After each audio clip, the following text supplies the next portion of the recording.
Sveicināti! Mani sauc Elvis Jaunzems, un šis ir Nexus 5X. Man vienmēr ir patikušas Nexus sērijas ierīces, un man ļoti patika lieliskais Nexus 5, kurš bija tik labs tālrunis par savu cenu, ka to pēc mana ieteikuma nopirka veseli 10 mani draugi un paziņas. Tāpat kā Nexus 5, arī šo ierīci ražo LG sadarbībā ar Google, un pirmajā brīdī tā izklausās pēc sapņu kombinācijas, ņemot vērā iepriekšējo pieredzi. Šajā apskatā es centīšos noskaidrot, vai tas tā arī ir, un vai Nexus 5X spēj atkārtot vecā modeļa maģiju. Ir ļoti svarīgi apzināties, ko nozīmē Nexus nosaukums. Nexus nozīmē to, ka programmatūru izstrādā pats Google, un ka šis tālrunis būs pirmais, kurš saņems jaunākos Android atjauninājumus. Tas ir tīrs Android bez nekādiem papildu pieejaukumiem, līdz ar to programmatūra būs ātra un stabila. Tāpat arī Nexus ierīces parāda ģenerālu virzienu, kurā Android dodas, kādas jaunas funkcijas tiek ieviestas un ko var sagaidīt arī no pārējiem Android vietāruņiem. Piemēram, Galaxy Nexus 2011. gadā pārgāja no fiziskām uz virtuālām pogām, un pavisam drīz gandrīz visi pārējie tālruņi ir atteikušies no fiziskām vadības pogām. Tas ir viens no Nexus inovācijas piemēriem. Nexus 5X un 6P šogad ir ieviesuši pirkstnospiedumu lasītāju. Tas varbūt nav nekas īpaši jauns, ņemot vērā, ka iPhone'am arī tāds bijis no 2013. gada, un tāds arī bijis Huawei, Samsung, Sony un citiem vietāruņiem, bet ir svarīgi pieminēt, ka, sākot ar Android 6 Marshmallow, pirkstnospiedumu lasītājs ir ciešāk integrēts sistēmā, atļaujot izmantot veselu tam paredzēto API, tā saucamo Nexus Imprint. Šī telefona pirkstnospiedumu lasītājs ir ļoti ātrs un precīzs, un ekrāns atbloķējas momentāni. Man arī patīk tas, ka pirkstnospiedumu lasītājs tā teikt klausās visu laiku, arī tad, kad ekrāns ir izslēgts, līdz ar to tas darbojas arī kā atbloķēšanas poga. Šī telefona pirkstnospiedumu lasītājs ir ļoti labs, un tā kā ar 6.0 tas tiek atbalstīts arī sistēmas līmenī, Android to sāks izmantot daudz vairāk. Vēlreiz būtisks jaunievedums ir USB Type-C lādēšanas ports, kurš bija arī pirms 2 nedēļām uzskatītiem MacBook. Tas ir jauns USB standarts, kurš izceļas ar to, ka abi gali šim kabelim ir vienādi, līdz ar to teorētiski dators var lādēt arī telefonu, un telefons var lādēt datoru. Ir lieliski, ka jaunais Nexus jau tagadnē ievieš nākotnes standartus, bet ir problēma tāda, ka mēs vēl nedzīvojam nākotnē.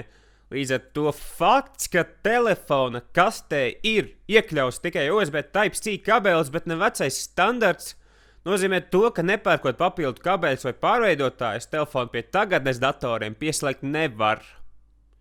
Runājot par lietām, ko ar šo telefonu nevar, šim tālrunim nevar pievienot microSD atmiņas kartes, šim tālrunim nevar izņemt bateriju, šim tālrunim nav vēsbedu lādēšanas, un turpinot kompromisu tematiku, jaudas ziņā šī ierīce īpaši neizceļas ar saviem 2 GB RAM un Snapdragon 808 chipsetu.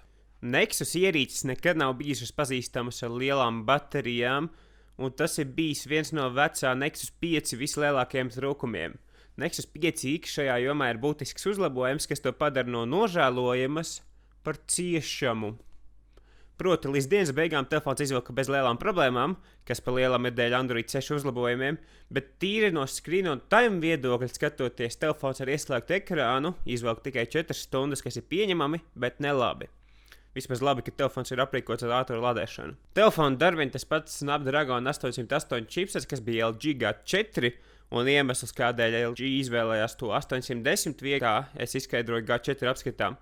Un, lai gan tas nav tas pats jaudīgākais chipsets pasaulē, tas tomēr savu darbu pilda un problēmas nesagādā. Tieši pretēji, telefons pateicoties tīriem Android ir ļoti ātrs un atsaucīgs.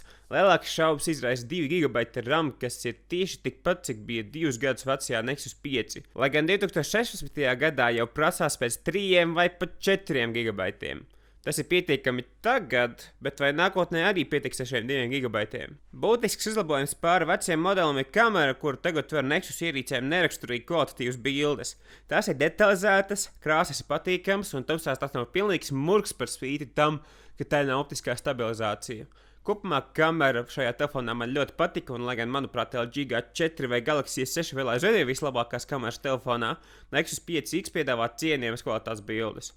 Visādi citādi ierīce ir tīri konservatīva. Tā ir kvalitatīvs IPS displejs ar 1080p izšķirtspēju, kā arī rokai patīkams matēts plasmasas korpus, kas vizuāli atgādina nelielu krustojumu starp Nexus 5X un HTC One X. Specifikācijām nav īpaši liels nozīmes runāt par Nexus ierīcēm, jo galvenais iemesls tās izvēlēties ir tieši programmatūra un ātri atjauninājumi no Google, un šis kopumā ir ļoti labs aparāts, pat neskatoties uz visiem tām mīnusiem.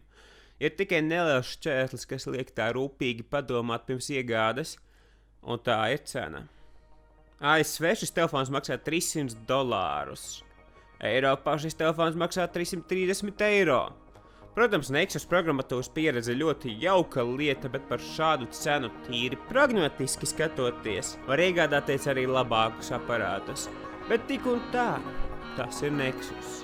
Un Nexus telefoni ir vislabākie. Paldies par skatīšanos! Abonē šo kanālu, un ja tev patīk šis video, tad zini, kur pogu tev jāspiež.